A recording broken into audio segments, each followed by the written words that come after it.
Everybody, how's it going? I am back with another episode of Office Hours. Today, we're going to be talking about all kinds of shit. I'm actually a little organized here, believe it or not. Turns out I had some time to look at some comments and questions that had come in over the course of the last few times I've gone online, and it's a bunch of interesting topics actually that I haven't had a chance to talk about. And I figured I would start out with talking about the baseline clean sound that I'm using a lot of the time. A lot of people ask me about this and what's the architecture of a decent, both clean and clean Grateful Dead sound for Strat and humbucking style guitars. So not Strat, but single coil, okay? So obviously the pickups are gonna have a huge amount of impact on what happens, okay? So the signal chain is like, here's our guitar and the pickup, here's the string vibrating, or rather feels the magnetic field that exists above the pickup being stimulated and vibrated and varied, and an analog of that signal is transmitted out of the guitar. So everybody calls this the input jack, but really when you think about it, it's kind of an output jack because the signal is coming out of the instrument into your amp, although that causes some rancor and debate. But anyway, the amount of signal coming out of your instrument is going to hit the first effects pedal or tube or whatever is in there, and that signal and the amount of it is probably the single greatest determining factor to what's going on. That and also the frequency content of that signal. So the Strat, obviously has 3 pickups, neck, middle, and bridge, and then some in-between settings that, weren't originally designed into the guitar, but are super cool. And so the harmonic and frequency content varies greatly, depending on where you are. And then in addition to that, you can also sculpt the sound vis-a-vis these 2 tone controls, which I have modified my guitar to have a tone control on the bridge pickup right here, and this one on the neck pickup. And the middle pickup, nothing. I leave it wide open. So that's actually brighter than if there was a normal tone control on that, all right? And so we've got this interesting setup there, wherein we can kind of pre-sculpt the sound.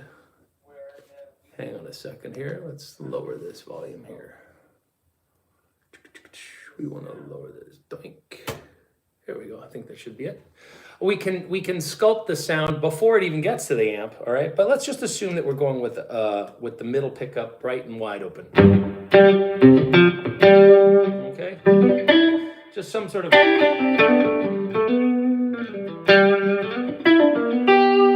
something akin to that, okay? Now, how do we get this sound?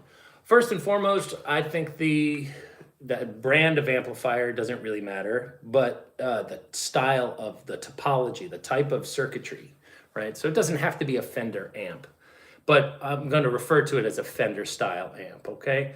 And in particular, Fender amps can be broken down into, by and large, 3 stripes, right? We have tweeds, which are kind of the most burly and more rugged sounding, and they have a lot more harmonic content, and meaning they break up and distort a lot sooner. They have lower headroom. They have a barky kind of sound, and it's kind of, still raw, more bluesy sound generally. And then as we move into the brown era, or they did have some cream colored amps, but primarily the brown era, which is just a couple of years. And this is kind of the brackish water between the 2 primary camps of tweed and blackface.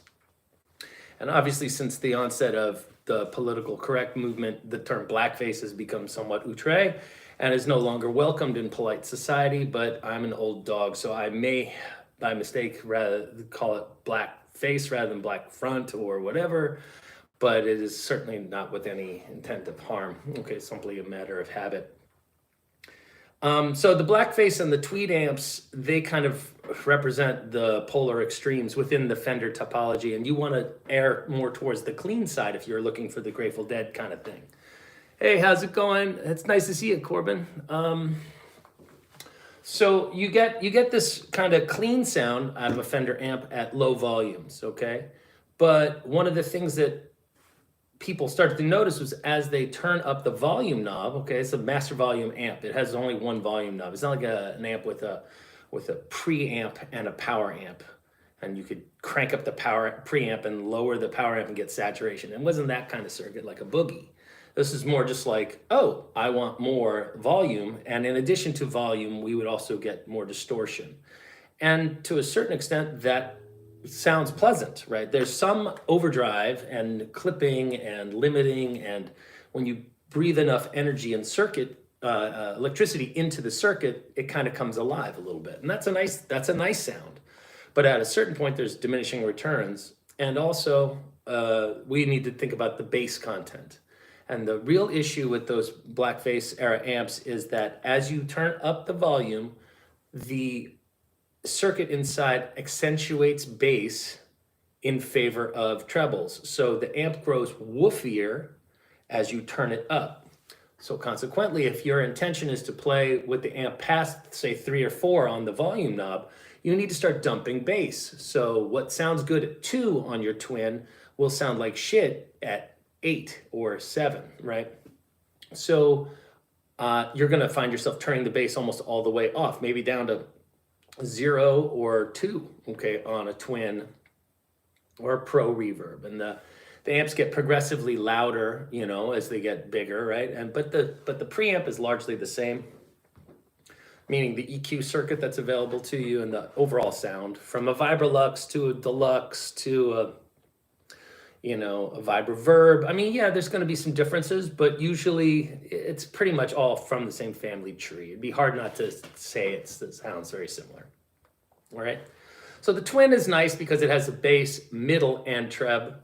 So you can crank up the treble and the mids and then dump all the bass, crank up the amp, and then it'll get pretty loud. All right. Pretty goddamn loud. And stay relatively clean. And that's kind of what Garcia was going for. All right. There is another tonal component that's taking place inside the Garcia clean sound, and that's the JBL.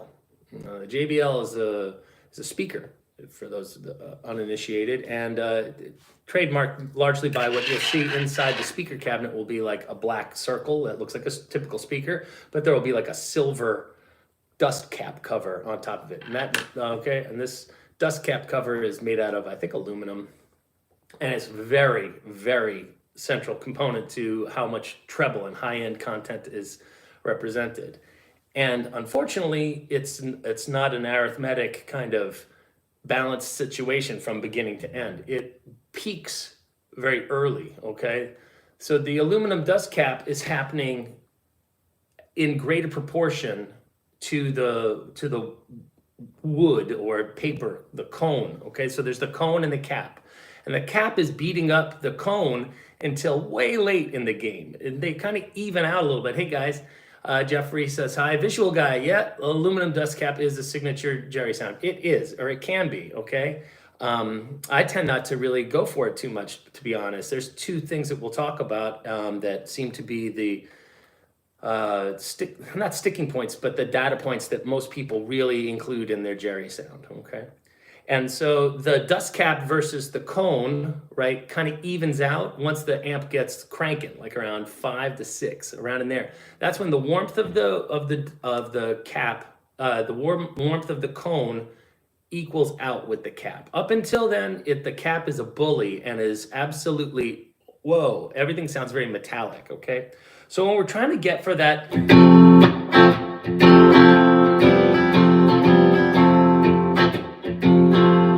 sound, right?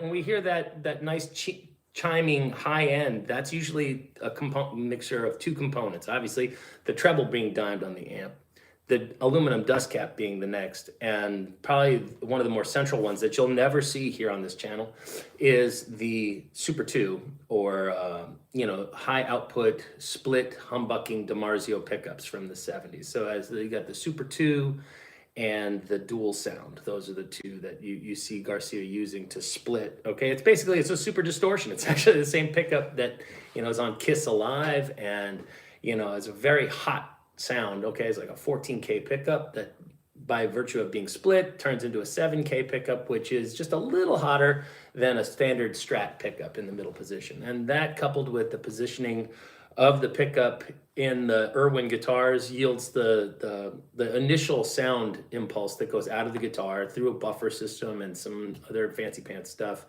but largely right into the front end of that twin, turned up, no bass.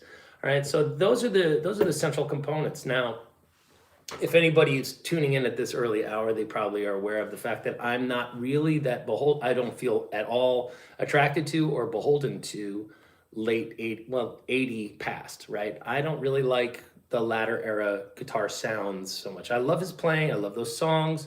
I love the times that I had enjoying that music, those that I can remember.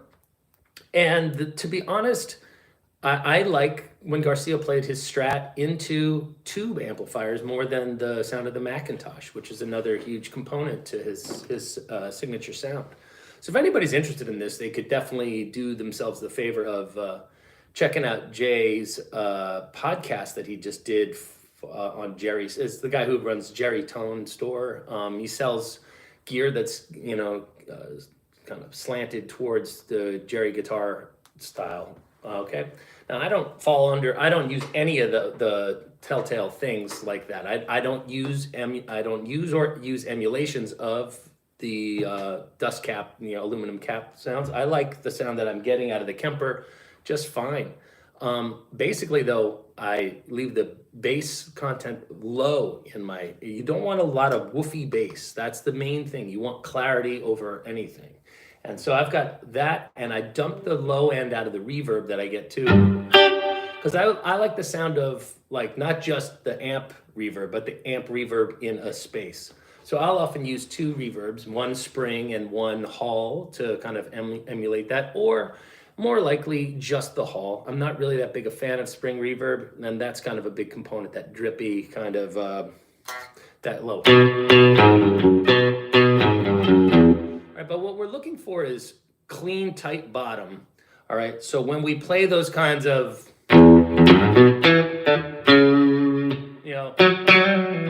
that kind of,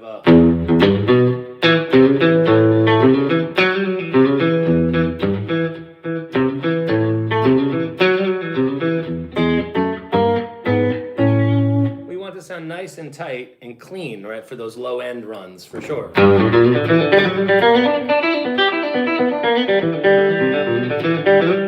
So a lot of that, right? And from there, I usually will go to the neck pickup for occasional, a thicker, throatier sound. Or if I'm doing something like, right?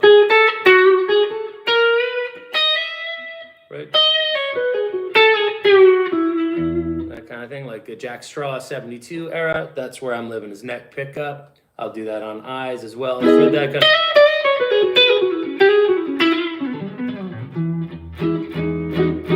kind of sound. All right.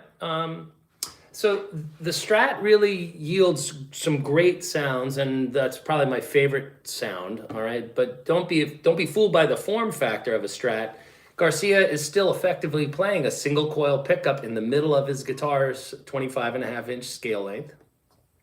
He's just taken the time to kind of get a set neck guitar, or maybe even a neck through in the case of Wolf, a higher output pickup, a buffer. So these little tiny components, they keep going into the recipe, into the stew. And in the end, I'm not really that fond of how pure that sound is. I actually prefer hearing some more componentry. I like the component sounds of like a twin working hard and breaking up. I even like the sounds that he was getting as he played humbucking instruments, or even the P90 stuff from the 67, 68, 69, 70, 71. A little bit more burly to the sound. So at this point, I'll probably show you what I'm talking about. So if we've got a lead sound, like if we're playing that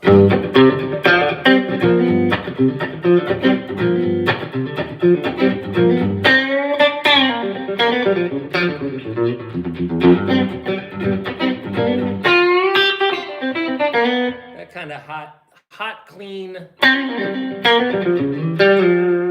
of sound, right?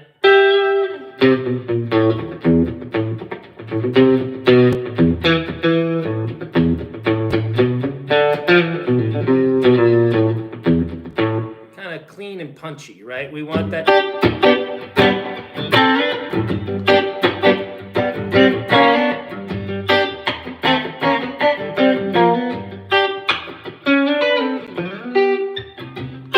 Okay, we want to hear that, but usually I like to add a little overdrive to make it kind of get a little thicker, a little throatier sounding. So when he would crank up a little bit more, you'd hear a little bit more mid-range and a little bit of grind. It's a little thicker. This versus this. Whoa, that's the wrong sound. Hold on a second. Oh boy, did I screw that up? I did. Now I'm on my...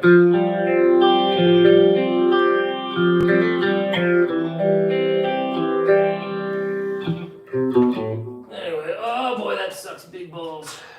Oh, I lost my preset. That sucks. All right, well, anyway, if we were here, we'd be looking at going a little bit throatier versus this, right? So if we were playing that kind of in that area, all of a sudden it's a little thicker.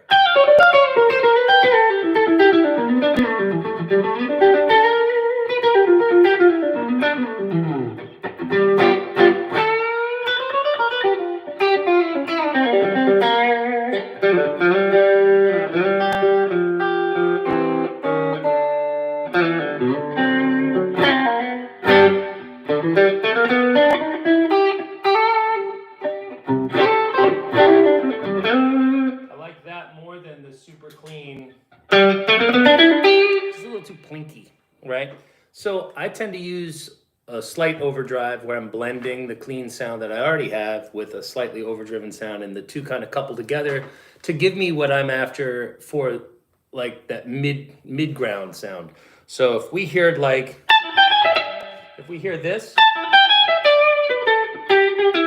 that little lick, that it's kind of plinky. But if we do this,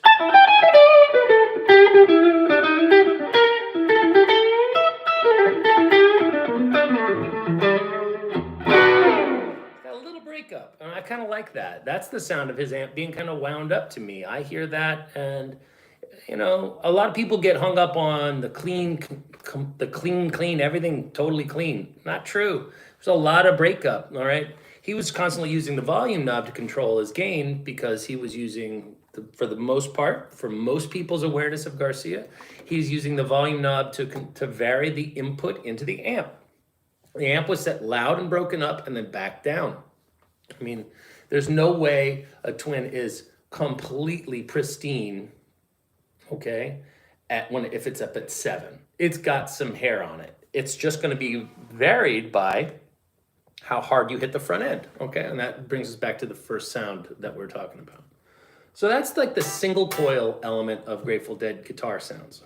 And largely, I think of that about the Garcia sound. The Bob Weir sound, I don't really mess with it too much. Once he starts getting into all the Ibanez processing and Ibanez guitars, I don't lose interest. I just don't have any of that gear, so I don't really pursue it. But I do have a 335, and that consequently is also my favorite stuff that he did. Is when Bob Weir would play, he had a 335 and a 345. And to what extent he employed the difference between a 335 and a 345 is in the electronics and some cosmetics. The 345 has different inlays on the fingerboard. Instead of block inlays or dots, it has like staggered parallelograms. It has gold hardware. It has a varitone circuit built into it. And some would argue that definitely alters things in a negative way. I think it's a matter of taste, obviously. It basically is just a way of dumping more low end and dumping bass. So when I'm thinking about the Bob sound, usually I'm thinking about either like that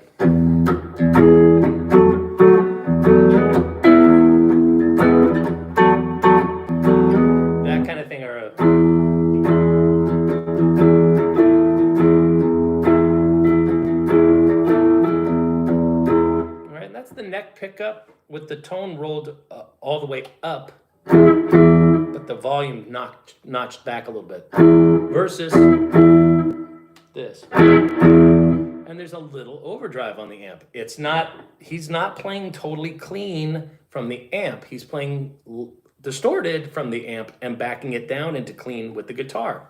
So that ends up kind of muting the high end a little bit. This is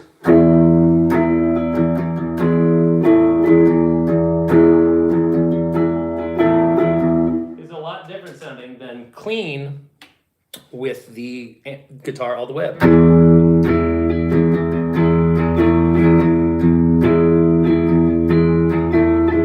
That's a nice sound. It's just significantly more full range. The low end comes booming up a little bit, and the high end is a little bit clearer.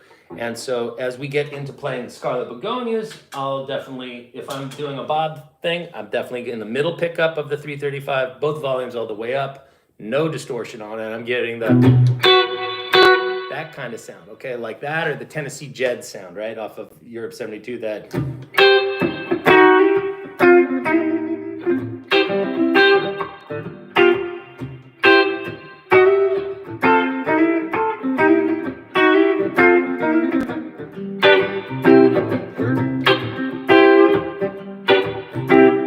That to me is the Bob Weir sound that's totally clean. We go to the next sound, put on a little, crank up the amp, quote unquote, and back it down. We get that. And if we want to really hear the like greatest story ever told sound, it's definitely, he's got the overdrive and the brightness on, okay, and everything up.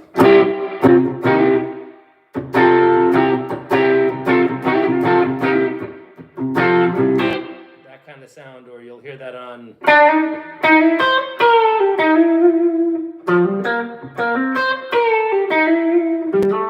What is that?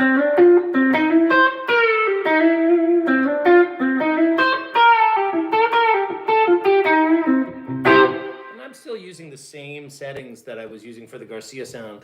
Don't be fooled, you know, they were basically had a whole Fender backline. It probably wasn't much difference in the way, you'd be silly to think that Bob Weir didn't take some tonal cues and tips from his older guitar brother. He's in a band with Jerry Garcia. He's paying attention to what that guy did. I guarantee you the same observations they made about how to improve Garcia's sound were carried forward into how to make a Bob sound sit and mesh with the band. So again, not a lot of low end. We don't want a big smeary muted sound that doesn't cut unless it's a deliberate choice to create a dark sound. Right? That's the Stones, like those kind of dark Ampeg sounds that are a little woofy, right? They would incorporate a little bit more overdrive and get that and then another guitar on top of that with more brightness, okay? But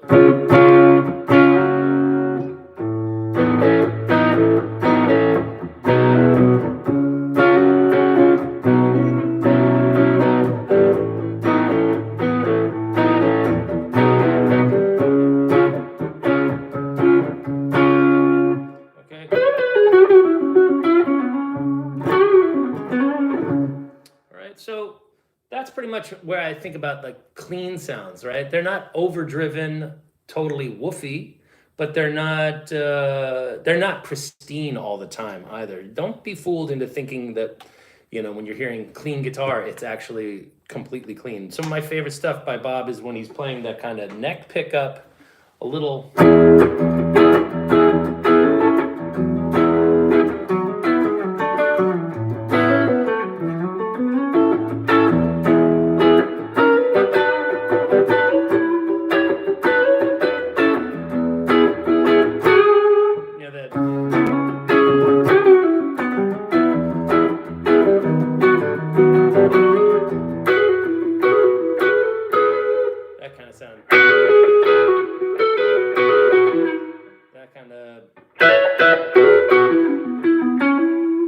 So you'll hear a little bit of that on, you know, Europe 72, but primarily Skull and Roses. If you want to get that more open sound, like I said, neck pickup, all the way up, all the way up, all the way up. Everybody on 10, right in the middle. 2 humbucking guitar. Gets that, okay? You can back off the tone on the bridge pickup and get a little bit more polite though. Okay, and I think about that as being the crispest of all his sounds. Right, so if we're hearing that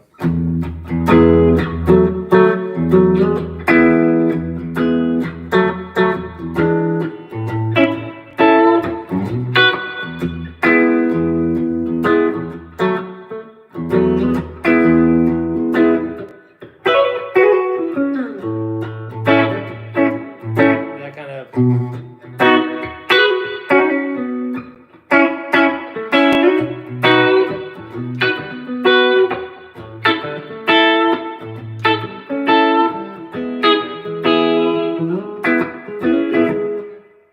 really bright and chimey, but look out, most of the times if you're playing that role in the band, you know, there's probably a guy with an overbright guitar sounding like Jerry Garcia at the same time. So you gotta be careful about this. I found that the guys that are prepared to alter their version of the recipe tend to do better in group settings where the guys who say, oh, the only way this could possibly work is if I do it exactly like they did it.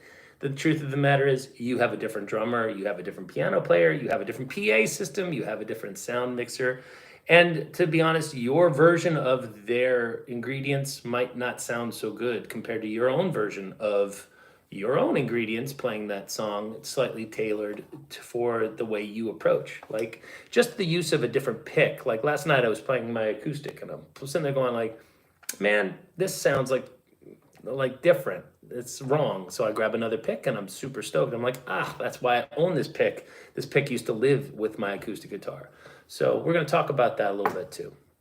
So let's talk a little bit about tuning and some things. I wanted to mention that there's a lot of issues with guitars, right? We're not really working with a perfect instrument like a keyboard, which is completely tempered and has you hit a note and out comes the clear stuff. It's all good, right? So a guitar, we've got this imperfect system and we have 6 imperfect systems stacked right on top of one another, all right? Not to mention that the way we make a guitar sound best is through what we call even tempering, right? Okay, or temper tuning, where we even out the distances between the notes. But if you've ever noticed that sometimes you play an E chord, and the E chord will sound nice, but then you go to a C chord, and there's a weird rubbing between the 3rd and the 5th, or here sometimes, right? So the way that we get around, or you know, in particular the A chord shape, right?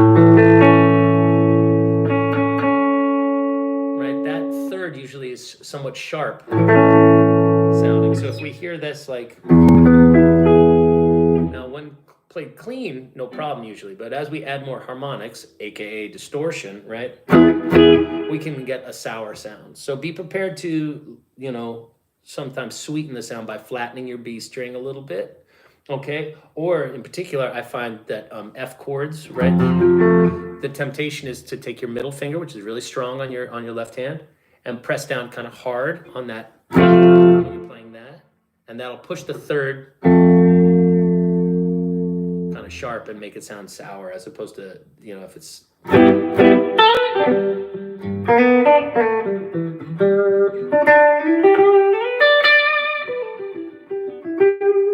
so there's some amount of wiggle that's like I'm always doing little things when I play certain chords. I'll sense that this, there, you just heard it. I'm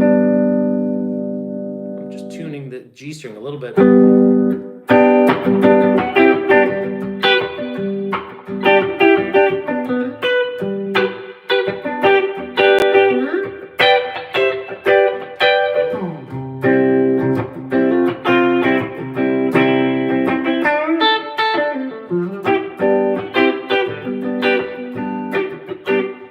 Last but not least, your tuner itself and the tuners on your guitar, they alter things, okay? So make sure you're using a good tuner, All right, I like one that has a bubble in it where it's like you've got two lines and the bubble goes right there, and that or strobe or a needle that'll go right up to where you want it to be. But watch out as you tune up, like I tend to use harmonics and tune. As you tune up and you're holding the tuner, right? You'll go up, and then there's what we call backlash. All right, and tuners are, this is a quantifiable thing within tuners themselves.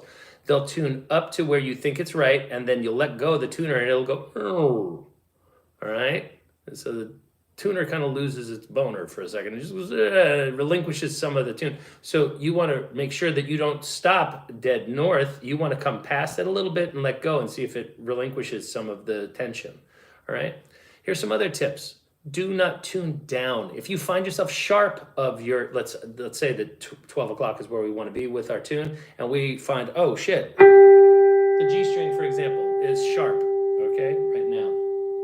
If I want to flatten it, all right, I'm not going to lower it here. I'll stretch before and then come up to it. I'll stretch out the string rather than detune it to pitch. Why? If I was to detune, there would be friction built up at this point. All right, so in order to achieve the actual tone that I'm interested in here, and when I say tone, I mean pitch, all right? If we tune this down to get it exactly in tune, there will be tension carried from the nut to the tuner post. And the second that we hit hard, that will relinquish and come onto this side of the tuner, this side of the nut, and the string will fall flat. So right now, because I stretched it, it'll do fine. But if I was sharp, okay? All right, right now I'm like, pretty sharp, right? Okay, now, let's see if that's in tune. No, still not. Now I'm in tune, okay? Now watch. If I go and give this a good bend, I'm flat, significantly flat. Hear that? And that's not just because it's a Gibson and there's an angle. The straight string pull, this happens too, okay? Okay?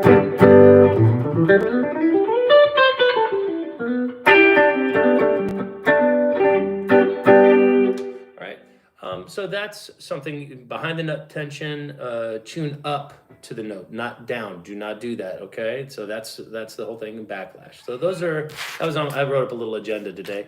All right, so tuning tips, backlash, behind the nut, residual tension, tune up, not down, 2 types of pickups. Oh, how to set up a humbucking guitar. Okay, let's talk about this. If I was playing and I've got a sound with some overdrive. All right. So right now, let's say I'm doing my level best with this. All right, I'm playing Not Fade Away. Right. So I've got the guitar going. Now how am I getting that? That's kind of a nice, clean-ish, but has a little breakup. Right? That's if I have the tone knob all the way up and the volume knob up all the way on the neck pickup, it's this. Way too big for.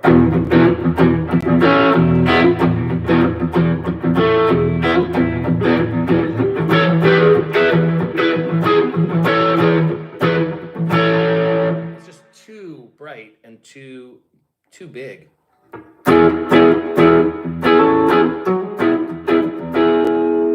Okay, that's what those knobs are there for, guys. Turn it down a little bit, get the sound at your amp that you want, and think about it like this is the way old farts, worked, all right? We get one sound, and then from the dashboard of the guitar, so to speak, you've got the ability to do this. So watch. What I like to do is I will leave the neck pickup down at around 6 or 7. Right? Some overdrive. Okay, tones at about 6 or 7, volumes at about 6 or 7. If I crank up the volume on the neck, I'm gonna get a nice singing, like kind of overdrive.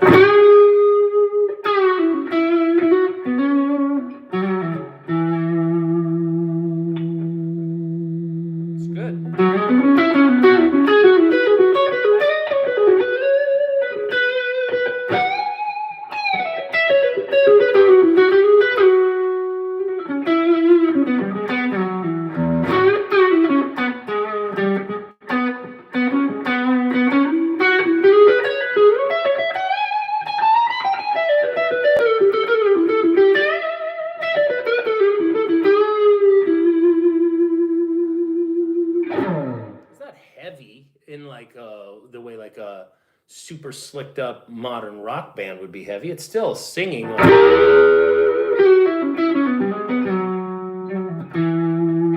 if I back it down to like 4, it's going to be real clean. So like when I solo over Bertha, I'll often have this like as my neck. And I'll just flick it into the middle and then get.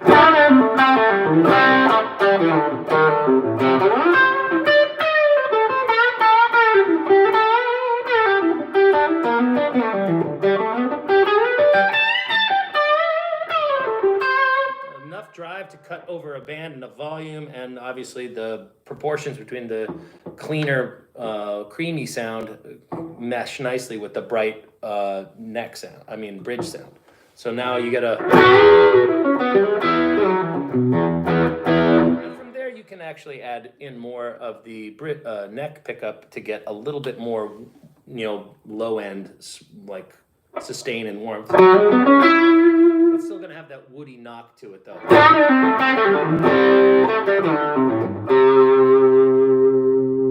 That's too much. That's about right.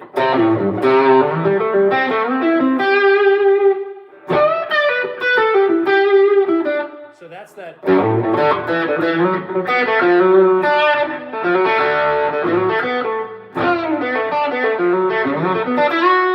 Little bit of overdrive on those old Garcia sounds. Maybe a little bit less in there.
That's my favorite stuff he did, is that like slightly overdriven.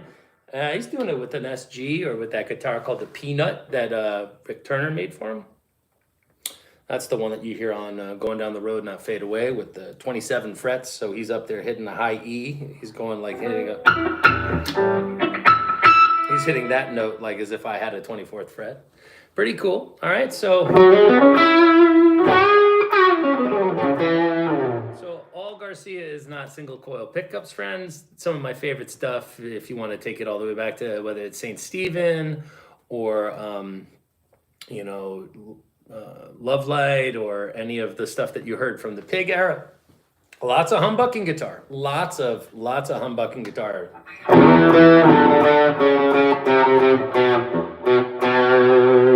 Right? There's a lot of that on in that era. So don't only think single coil for Garcia. That's my thing. All right. So let's shift a little bit and we'll talk about something else. Okay. All right. I wanted to share with you a nice little technique that not a lot of people know, and if they do know, they don't practice it because it's kind of hard, but it's super fun, and I'm not the greatest at it, but it's basically how do we steal these kind of, well, no pun intended, how do we create those pedal steel effects, right? So, I mean, we've all seen this idea, right? I'm sorry. Where we're bending up. Right? So the key components to this are obviously listen to a little country music and see what you're trying to emulate or grow familiar with it. You're also going to need a guitar with a fixed bridge, and if anybody doesn't know what that is, that just means that as you bend the string, the bridge can't move. All right, so on a Strat with a floating bridge, that's one where you can kind of pull up and down and move it freely. The tendency is that as you bend the string, the other strings will heave flat. They'll all go, as you bend up, they'll all compensate and come down. This is just physics, okay? So you need something that either holds the bridge down or prevents it from going. So I have mine cranked up with 3 springs.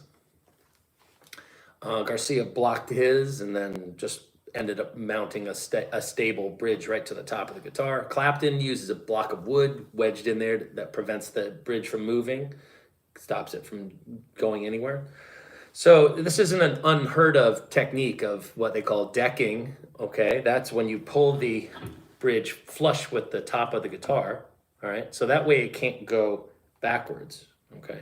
But if you crank it up and deck it, then you end up with the, what I have, which is, I haven't put anything in the guitar to stop it. I've just used the springs to tighten it. And then if I bend, my note really doesn't change particularly, okay? I mean, maybe just a little bit, but not enough that I can't go and do nice.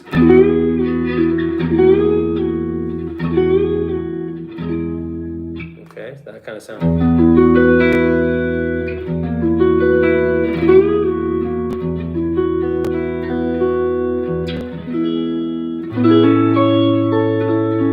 Right, so we're gonna want to be able to.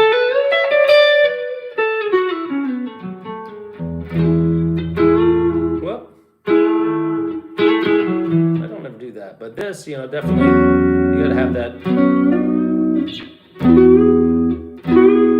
That's a must. Okay, and then obviously these. All right, so the technique I want to talk about is going to rely on the guitar being set up in that regard. But we're going to be doing some kind of a little bit of a challenging thing with our left hand, okay? So we're playing a double stop here.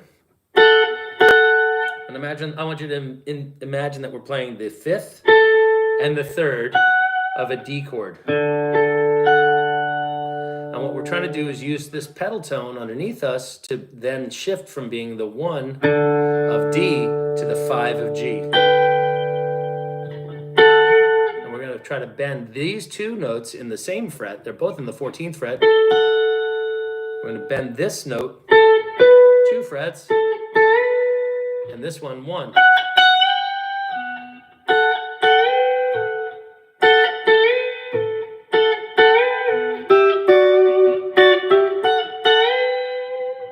So if we did in D, we would be going from an A, and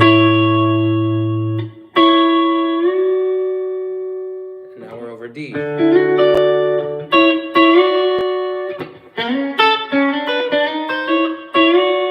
Really handy at the end of songs.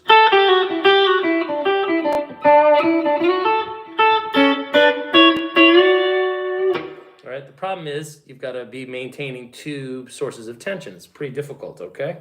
Obviously, the closer we are to the center of the neck, the easier it is. The tension gets lowest right here in the middle, okay? So anywhere in this area is pretty good for this trick. All right, so we're just going to focus on one of the notes. I tend to focus on the high E going, okay? Because a 3rd, I'll tolerate a 3rd being a little flat more than I can tolerate the root being flat. So I try to target the, like that.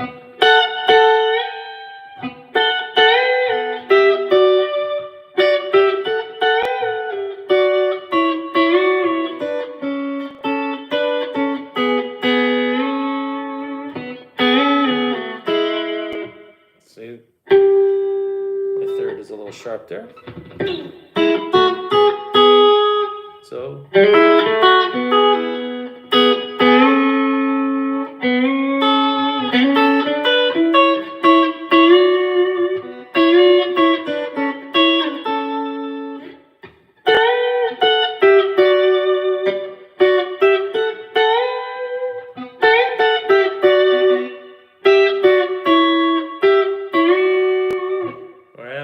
that Bill Withers tune for a second, or any kind of. So this is a kind of a country trope. It's kind of a traditional, like a. It's like a very traditional sound that.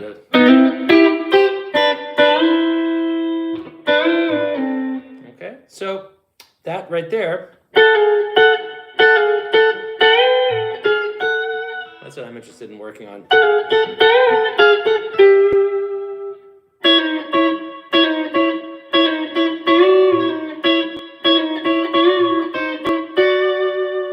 So set up a loop where we're hearing just the D chord to an A chord. And now you can practice this. Yes, I'm bending both the G and the E. So I'm bending.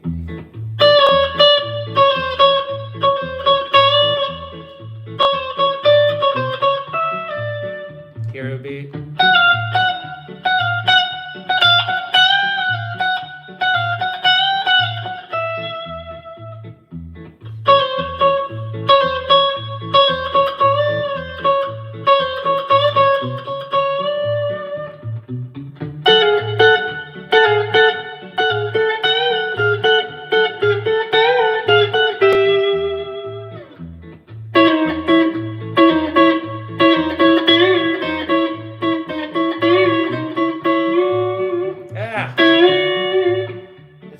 Fast, I gotta say.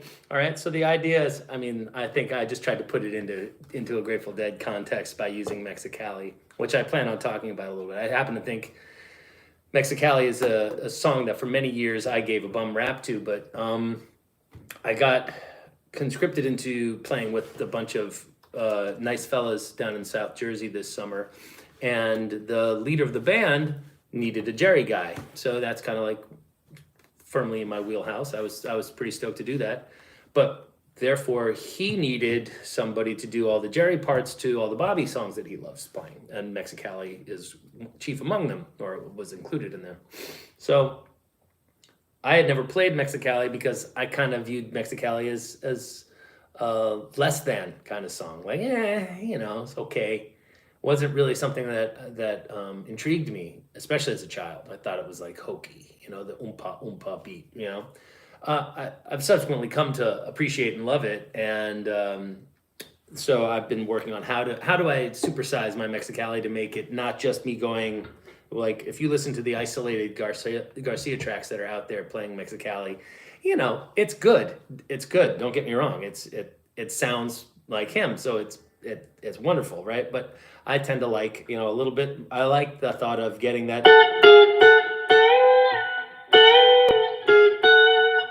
Instead of going and doing that. Looking very elegant today? Oh yeah, with my epaulets. That's right.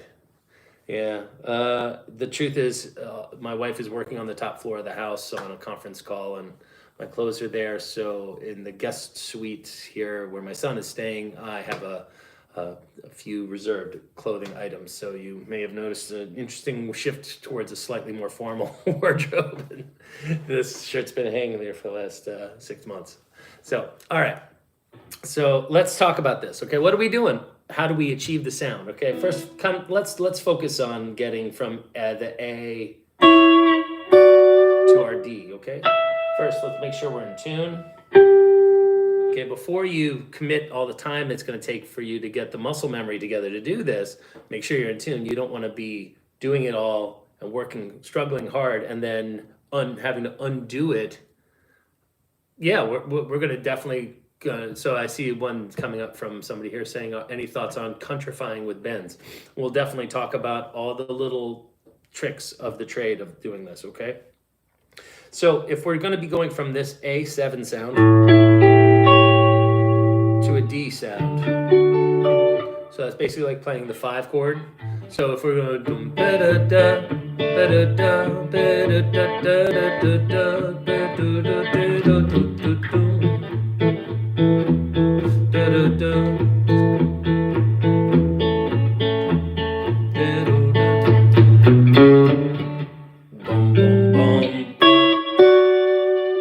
okay, so we want to target that, and how we're going to do that is we're going to have the ring finger goes here on the C sharp, middle finger on the E. We're gonna bend this up to F sharp. All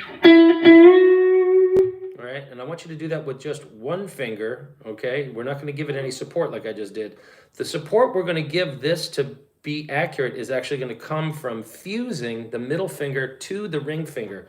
I want you to kind of create a little like lock there. See how it's kind of locked in there? You lock that little shape and pivot from the wrist. Do not try to push from the finger. Push, rotate from the wrist, okay? So we're gonna take this and gonna go like that. And you'll notice that see this? Watch this part of my wrist. I'm going. It's like a hinge, just like the lever on the pedal of a pedal steel. And it does the same exact thing. Whoa, overshot it. There it is.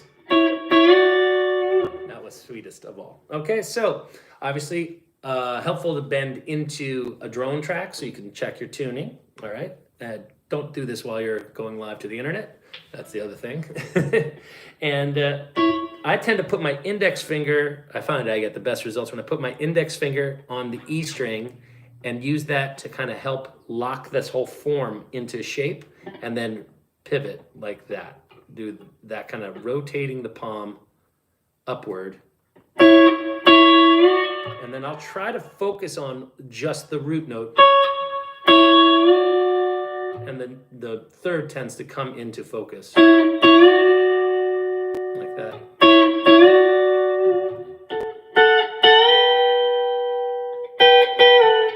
Right?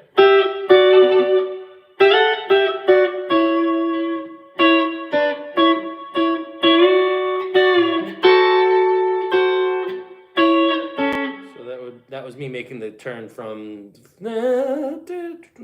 was it?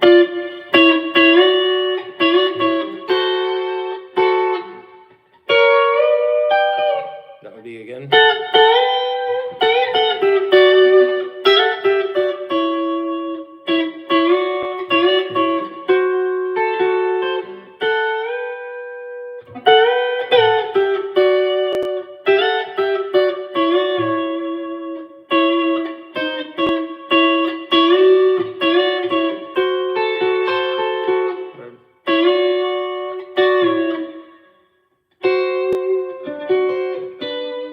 Play around with that sweet sound of the pedal steel effectively with there.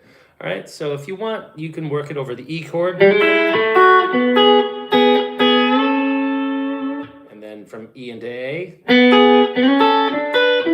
Sorry, from A to D.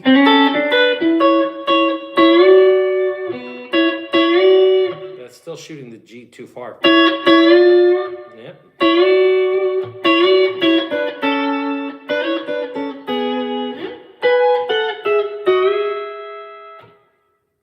I'd say I'm about 75% on point with that. It's not really something I use all the time. I don't do a lot of fake country, or at least not anymore. I used to have to do that kind of stuff when I was fortunate enough to be getting more session work rather than housework. So these days, you know. Right? Now you can do it on other strings, but I don't. I'm not manly enough to have figured it all out. I just have done it on those strings because they sound, I can make it predictably reliable. I can be somewhat reliable with it, okay? So if we're looking at playing, you know, implementing that in Mexicali blues, we'd be starting out playing the main riff here from the 3rd and the 5th. Instead of going, you're gonna go. Sorry. Now we're over the A chord, then come back 3 frets. Same idea.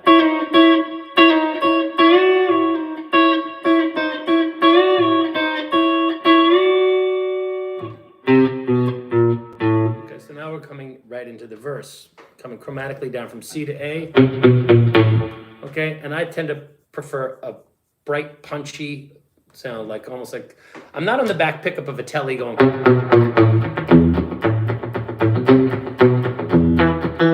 I think Garcia might be on the bridge pickup of his Strat. I'm not. I think it's just a little too snarky, but it does sound cool. Depending on how crowded the band is, you may want to go back there, okay? But for today's lesson, let's just take a look at what we're doing. We're going to walk down to A. All right, that's 1, 5, 1 of the A chord, 1. So that's laying back in an old saloon with a peso in my hand. So those chords are A major, C major, B7, E minor. Laying back in an old saloon with a peso in my hand. Back to A, watching flies and children on the street. D. Sorry. And I catch a glimpse of black-eyed girls who giggle when I smile. There's a little boy who wants to shine my feet. And it's was it 3 days ride from Bakersfield, right? So we've got a couple of different chords there in the bridge coming up. But this little part,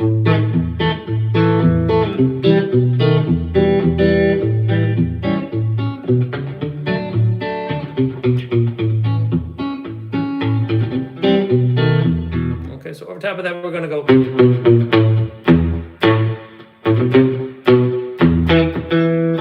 Okay, now that last little part is about the hardest part in the song, other than just kind of hearing how to place the notes, right? If you're playing something so punchy and staccato, you have to be very deliberate about it. So,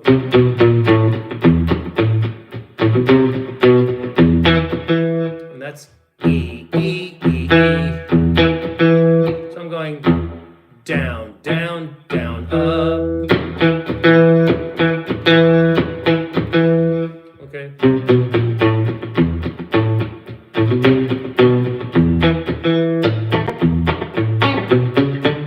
Then A,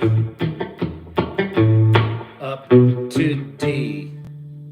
You could do it in an open string. All right, now the next lick is kind of hard. It's a pull off. Okay,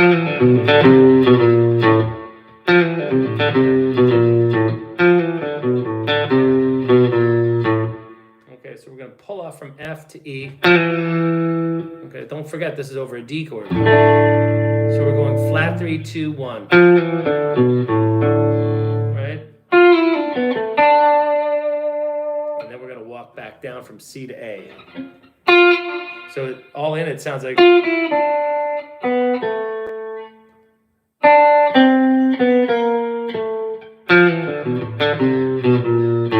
Right? There's a different timing. It's not. It's that kind of thing. So.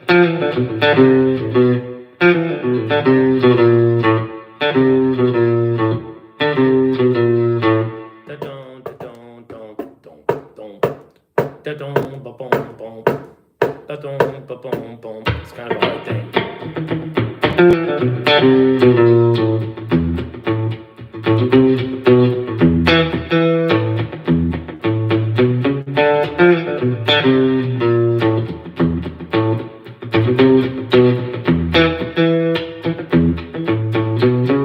Again, but I slide up here. And now I'm playing a G chord for it's 3 days ride from Bakersfield. All right, and these chords are G, B7, E minor, A7 to D. And then again, G, B7, E minor, and then A again.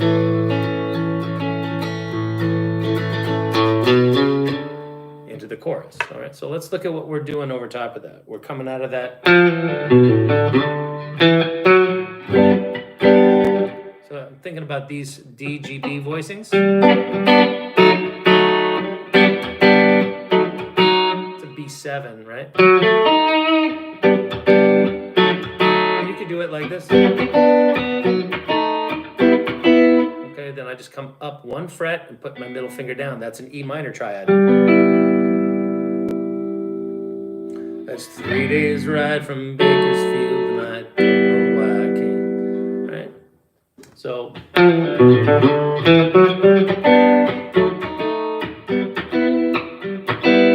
okay, now we've got the A chord to contend with. And this is where we employ a different technique. We're going to be using the pick on the low E and plucking up with the middle finger, which I suppose Garcia was doing with his ring finger because he doesn't have a middle finger on his right hand. All right, and he's doing this.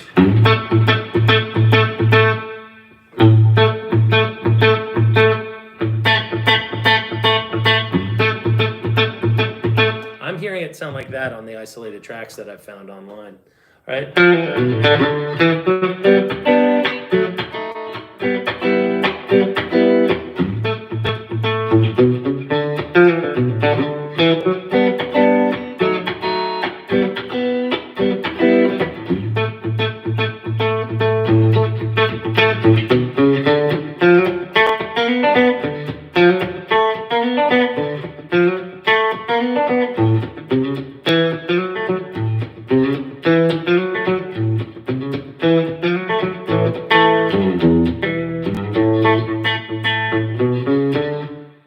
Okay, kind of doing that vibe. So let's look at what's happening there. That's, you can also do it.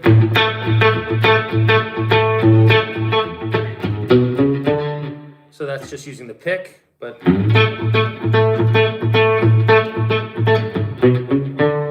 okay, or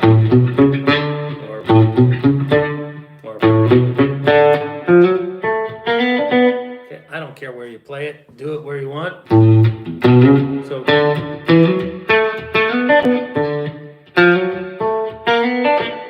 I like to do it out of this D chord, out of the C chord up 2 frets. Sounds real bright and chimey here. That sounds more like the Europe 72 era stuff.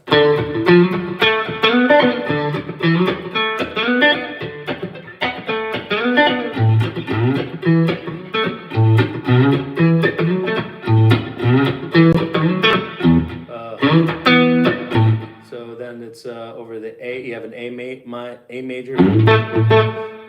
So basically just going back and forth between D and A.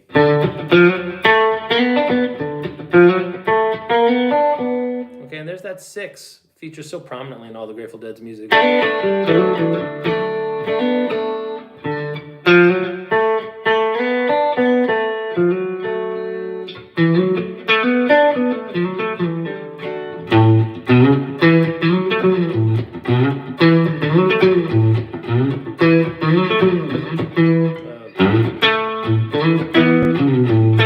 So that's A, E minor, A.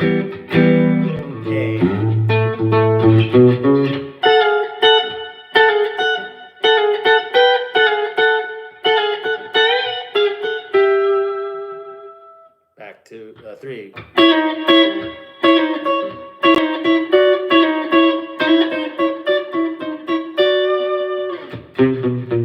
Again.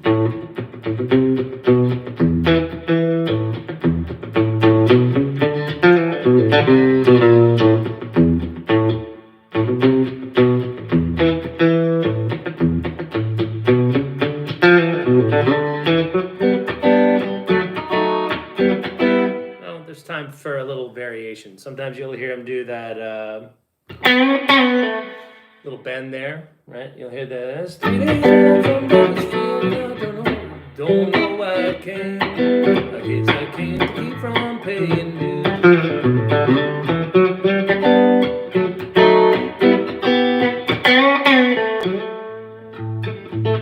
That kind of thing. Okay, that's kind of a hip move. And what else does he do in there that's kind of interesting? I guess that's about it. There's nothing too much more going on there. It's quite a bit. All right, over the solo, you're basically going to be thinking about going over your D chord.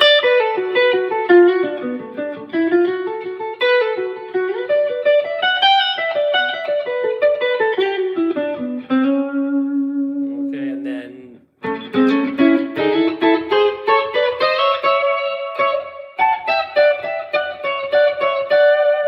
okay, so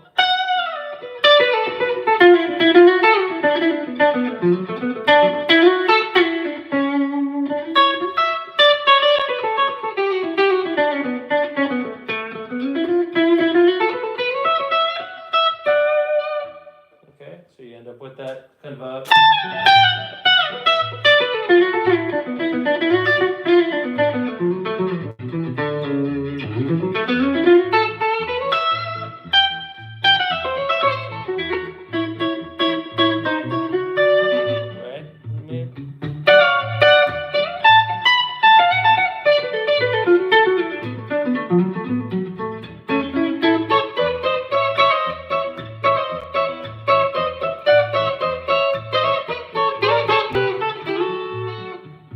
So obviously the kind of mariachi horn shit is going to pan out nicely.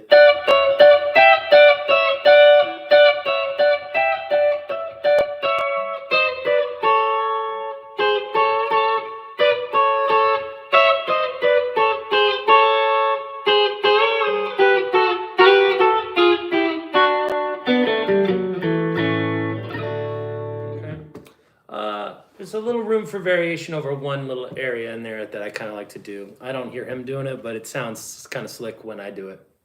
Or I like it when I do it. All right, and I'll share it with you. It's taking this idea of the E minor chord that I showed you.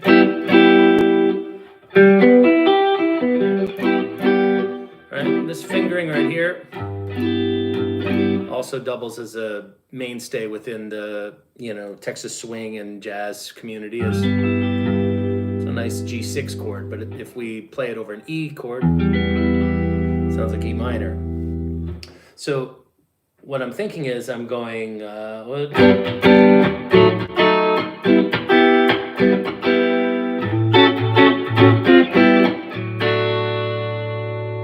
so that's, I went down to those dusty streets and blood was on my mind. I guess that stranger hadn't heard the news, right? So we're doing like an A6 to an A7 back to D, right? So we're gonna shit.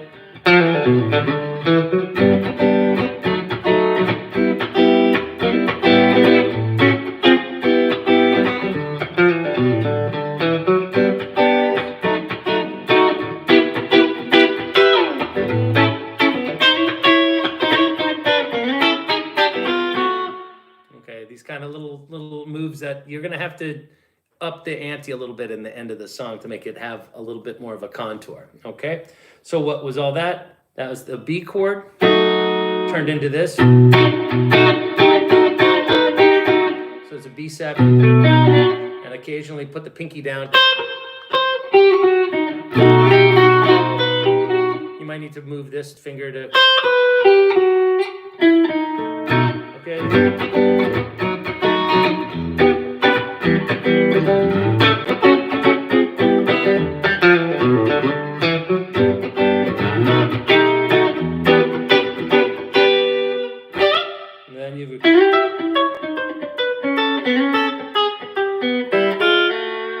And over that A7 chord, you can do those kind of, and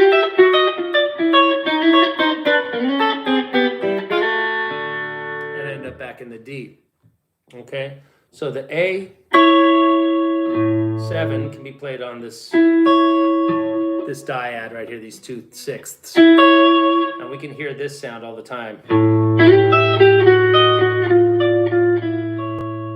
right, so if we're doing that,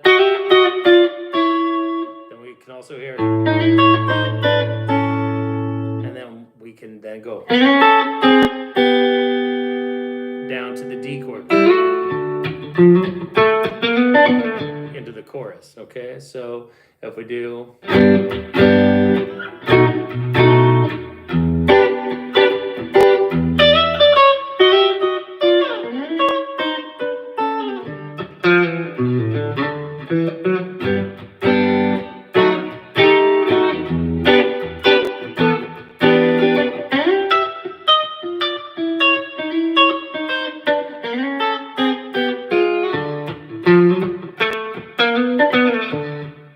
Quite involved. But...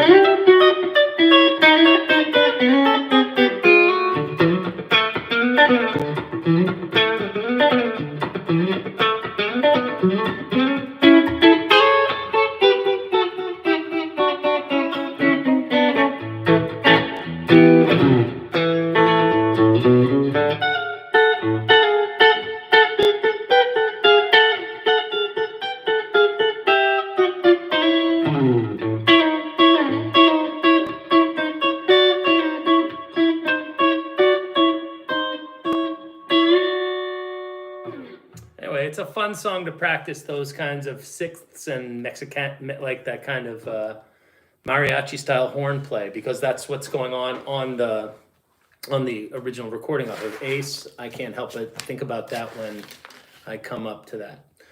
All right, well, look, that's me babbling for over an hour about things that are on my mind from playing guitar. This week we had some nice rehearsals over here at the house, teaching a little bit, getting ready to kind of not clean house, but I guess clear the decks. I won't be doing a lot of teaching over the next couple of weeks, probably.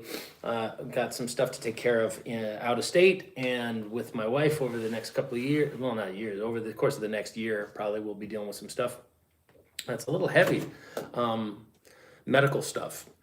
So hopefully everything will work out the way it's supposed to, and I'll be back and playing live in March, I think, taking a few months off there.